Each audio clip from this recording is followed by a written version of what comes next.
Hey guys, what's up? Aaron here and welcome po sa ating bagong tutorial sa MDP World. Okay? So, ipapakita ko po sa inyo kung paano mag-initiate ng withdrawal ng inyong available e-wallet.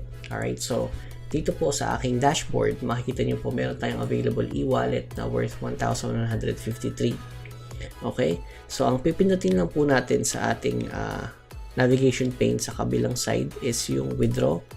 Alright? And then, from here po, makikita nyo na kung ano yung mga dapat yung input. So, meron po tayong specific na transaction fee. Depende po yan sa ating bank option. So, sa BDO po, 50 pesos.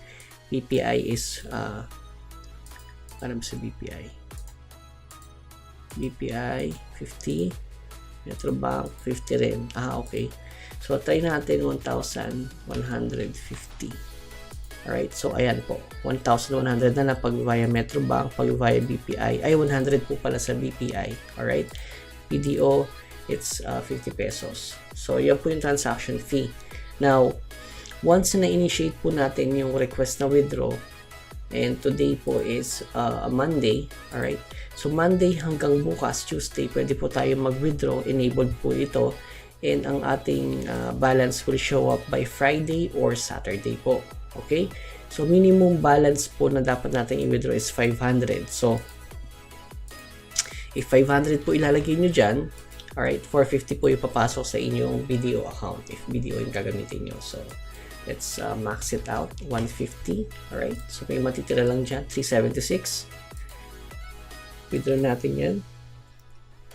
So, by Friday or Saturday, papasok na po yan sa ating account. Okay?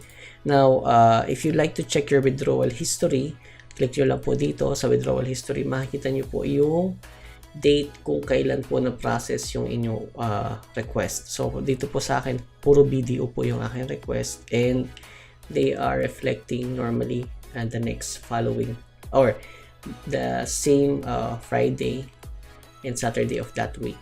Okay? So, yung po, requested siya Friday and na-expect ko nang darating yan. Alright?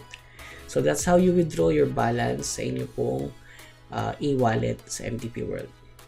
See you po sa ating next tutorial videos, and thanks for watching. Bye now.